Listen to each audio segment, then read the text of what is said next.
Hello,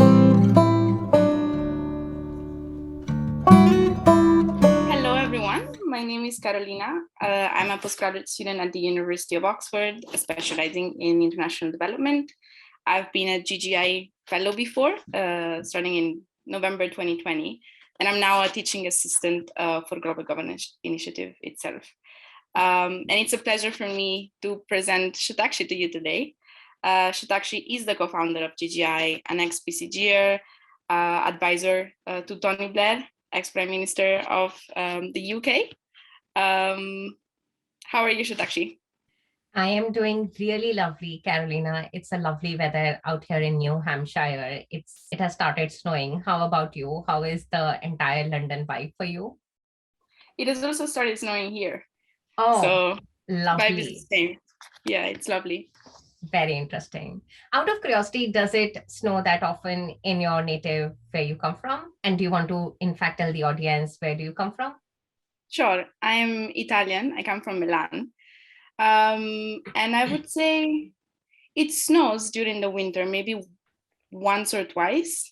It doesn't get extremely cold, but it's not rare to see snow during the winter. So Lovely, lovely. yeah, So I hope London's weather is a good surprise for you or a bad surprise.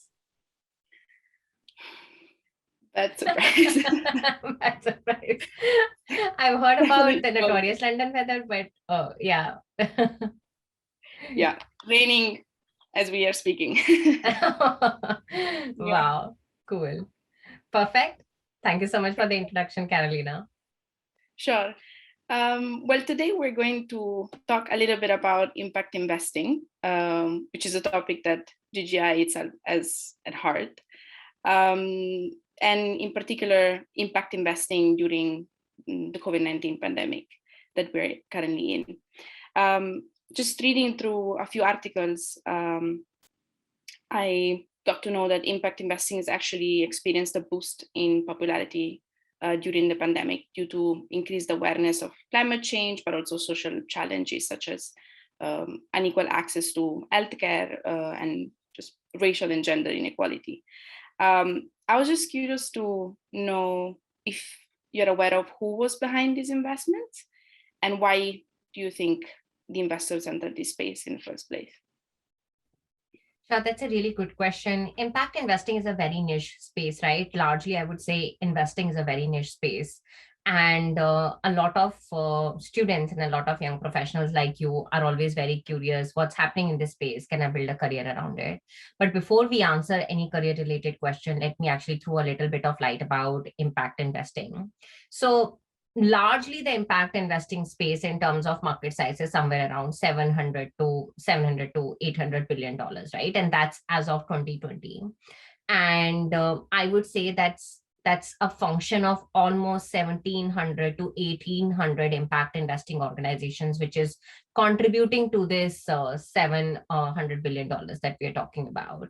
Now, that's a very interesting number, right? We are literally talking about handful of firms, which is controlling the entire impact investing space. While this space may sound very big to you, very huge to you, hey, this is a big number, Shatakshi, it's largely not that big. If you look at the entire investing space, impact investing is just almost 7 to 8% of the entire investing universe, which is actually not that bad because previously it was 3 to 4%, I would say, before the pandemic. So, of course, in terms of the players, which are the big players, in India, of course, there is Omidya Network, there is Excel. Sorry, I would not say Excel there, but I would say, for example, Avishkar Group. And of course, the conventional investing organizations such as Bain Capital, etc., would also end up investing certain portfolio of their assets into the entire impact investing space. While I lay the market size for you, right, that this is what the market looks like, there are key players here, and there is a growth or a growth happening. What is also important that we understand what is impact investing, right? It's a loosely coined word. Impact can be anything, right? Impact could be increasing the profits or reducing the cost, or it could be about the environmental impact. So largely as of now, impact investing is determined into two buckets. One is the social bucket and the second one is the environment bucket, which largely, and if you combine the social and the environment bucket, we call that as the ESG bucket. Now, in the environment, we know that there are these larger narratives of climate impact. There is less snow happening somewhere, there is more snow happening somewhere. Both of them are actually very unprecedented, abnormal phenomena, which should not have happened, right? The climate temperature is increasing year on year, and there are Paris climate treaties. There is COP26, which are happening to basically agree that this is the temperature above which we will not allow our planet Earth to go beyond, right? So that's largely the environment bucket. And then you have the social bucket. Within the social bucket, an impact investing organization will have a thesis. What do I mean by thesis? Thesis is basically the outline condition or the boundary condition within which they will say that this is what impact is for us. So I would say there are 3 or 4 broad sectors within that. You have healthcare, then you have education, and then you have financial access. And last but not the least, there is refugee crisis as well, which is a separate bucket altogether, which is called humanitarian investing, especially within the context of largely what is happening in Middle East, right? And there were cycles about refugees entering into the entire European zone, and European zone facing those unemployment crises or economic crises, etc. But that's a fourth very niche bucket altogether. So that's largely what the 2 buckets of impact investing would be. And if I were to actually give you certain more insights about this space, I would say financial inclusion and your environment would almost make 70 to 80% of the entire impact investing space. And rightfully so, right?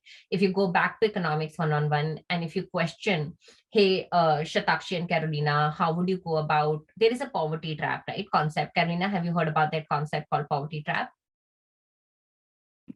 Yes, I have. Do you want to talk me through it? I would say someone that is defined as poor doesn't have the access to certain resources in the first place, or facilities that will allow the same person to get out of poverty. And that's how Correct. basically people just can't progress or get out of poverty. Absolutely correct, right? It's a cyclical circle. So, for example, I earn $30 per month, and the government has decided that somewhere around $35 per month is the threshold below which you are at poverty line. So, guess what? I'm below the poverty line. And then suddenly I start earning $60 and $70 because the economy was doing good, or the sector in which I was employed as a gig worker is suddenly providing me a lot of money.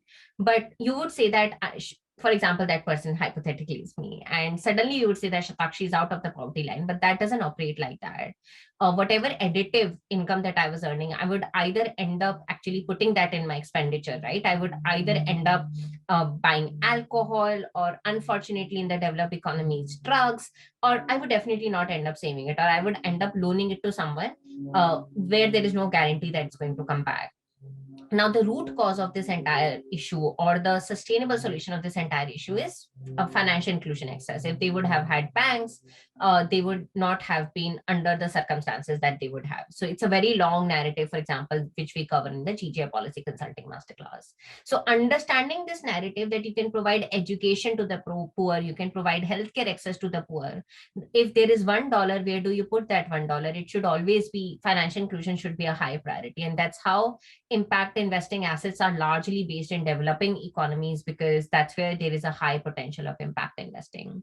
So just to synthesize, we are saying a big market growing at a run rate of 20 to 30%, especially accelerated within the pandemic, and largely just 7% of the entire portfolio of the entire investing space, right? And I go back to the question that Carolina, you asked, why is this happening? Where is this coming from? So you're absolutely right. I think there was a major answer in the question itself, that people have fundamentally questioned the foundations of our society during this pandemic, or during this COVID pandemic, right? Because when there were lockdowns, the income inequality was just so clear and so transparent to all of us, because Shatakshi and Carolina could be at their homes and still earn a bread, right?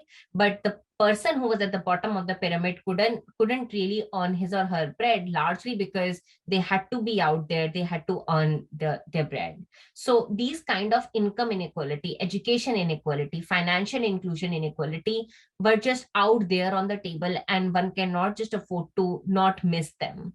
And truth be told, even if you take away the lens from an investor, right? People like you and I started questioning our lives. Hey, what am I doing with this job? Where is the meaning coming? There's a great resignation happening.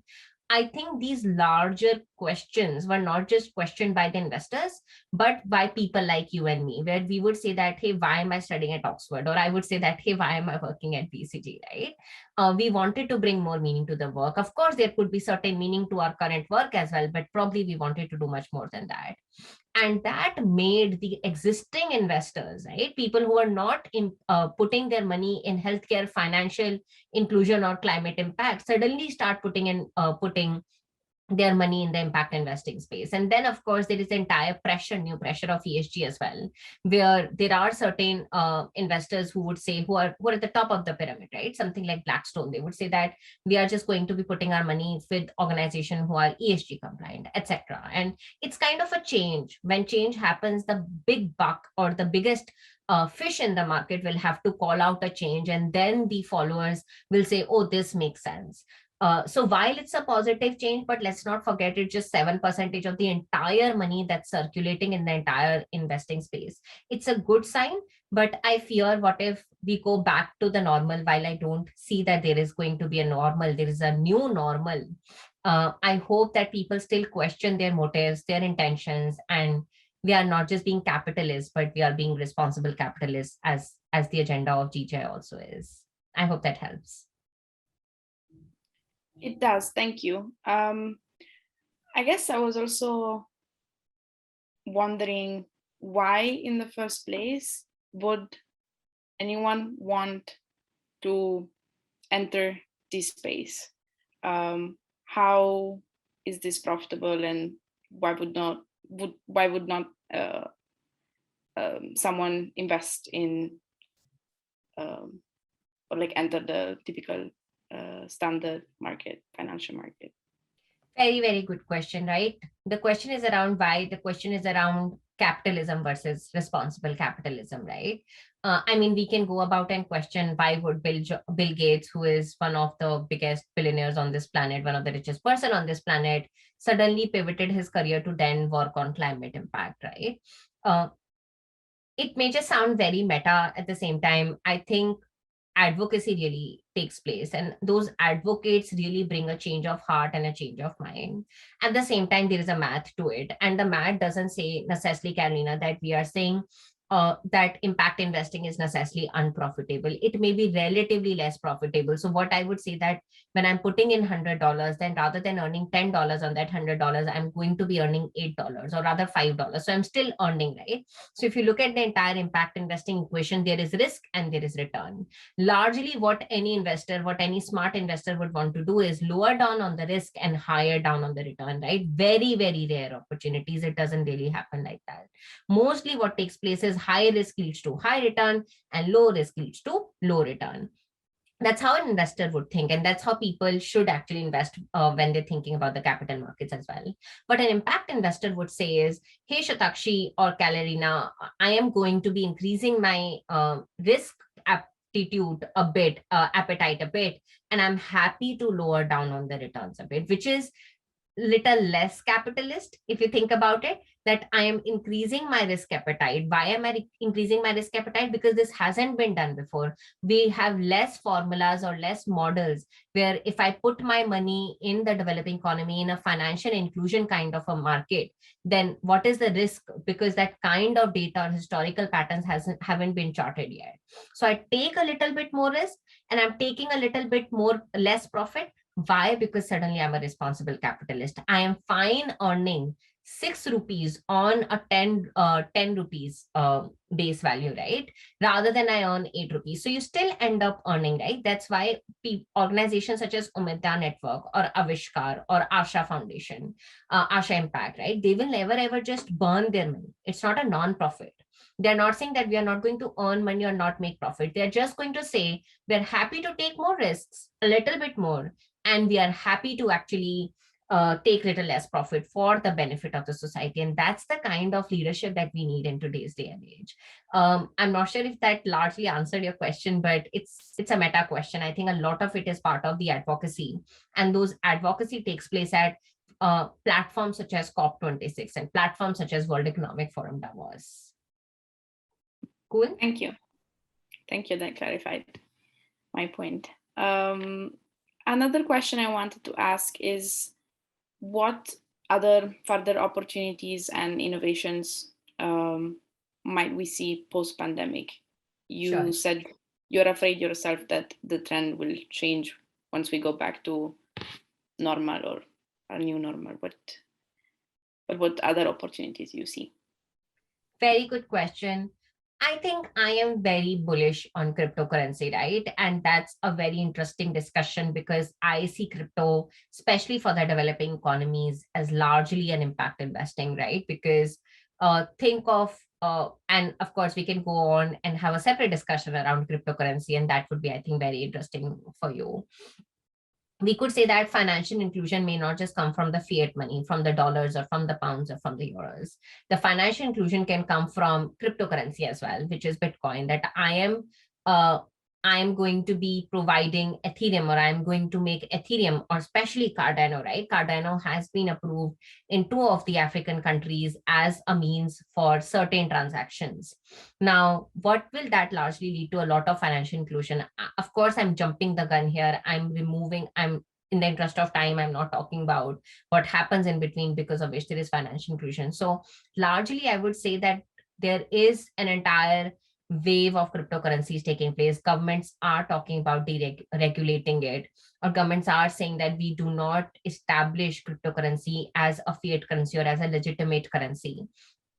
But I would say that 30 years or 40 years down the line, people will become more acceptable towards it. There are actually leaders of really large banks who were completely against it. Of course, there are downsides of crypto, right? Extremist activities can take place. Terrorists can use it as well. But haven't terrorists used such type fiat currency before? Obviously, they have, right? So there are downsides of any new innovation. So I largely see that financial inclusion, where a lot of money is going, may not be just limited to fiat currency. It can be actually seen that cryptocurrency is a means towards which we can actually bring financial inclusion.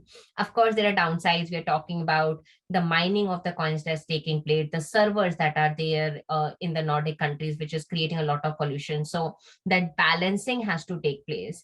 But that's one important innovation and trend that I am very bullish about. And of course, time will tell. But I wouldn't be surprised if crypto takes an entire new form of impact investing, especially with the advent of third generation coins like Cardano. And that will be a very interesting conversation altogether. Thank you so much. My last question looks at, I guess, impact investing and its relation to millennials. So I know that millennials are particularly interested in this field, but many of us just don't really know how we can enter this space and how we can contribute to it. So how would you suggest our audience interested in impact investing on how to enter this space? Sure, very, very practical question, right, Carolina? I think there is a two-point answer to that entire question. One is just the skills, what kind of skills are really important in this space, and second is how can you go about eventually reaching to these organizations, etc. Let's just quickly talk about the skills. There are 4 or 5 fundamental skills that are extremely critical if you are planning to actually build your career in impact investing. I would say problem solving, ability to actually read finances of an organization. So finance, right? Your ability to evaluate impact is the third skill. Fourth is relationship building, right? Impact investors, even at the bottom of the pyramid, you're not just going to be crunching numbers on an Excel. You are going to be building relationships. At what valuation should we actually put in the money, etc., with the potential asset, right? And last but not the least, of course, there are communication skills. There are high overlaps with the consulting skills as well. And that's why a lot of ex-BCG, McKinsey folks end up joining impact investing organization, because they have already done a lot of these things as part of being a management consultant. So that's point number 1. Point number 2, we need to appreciate and understand the fact that impact investing is a very small space. It's a very small circle. People know people, and it is little bit hard, if I were to be extremely candid, about to break into that circle. Because let's be honest, right? We are talking about 1,700 organizations at a global level. In India, there are a handful of organizations which are working, right? Umidya Network, and then we talked about Avishkar, then we talked about Asha, etc. So then it is a function of you knowing someone who can actually refer you or who can get you an interview, provided you have the skills, provided you understand valuations, and valuation is the finance part that I talked about as point two in the skill set. And that's where I think, for example, platforms such as GGI come really very handy. In our GGI Impact Investing Masterclass, and you have hosted such masterclasses, there are speakers who are actually at the top of the pyramid in such circles. So we have had Ifka Kalus. Ifka is actually the managing director of Prometheus Capital in Boston. And I actually know a GGI scholar who reached out to her and secured an internship. And if you think that internship is actually not very lucrative in impact investing space, you may be really far away from reality, because this is such a small circle. Once you get an internship, and then you can get a convert offer. Similarly, for example, the next impact investing masterclass is going to take place in 2 weeks.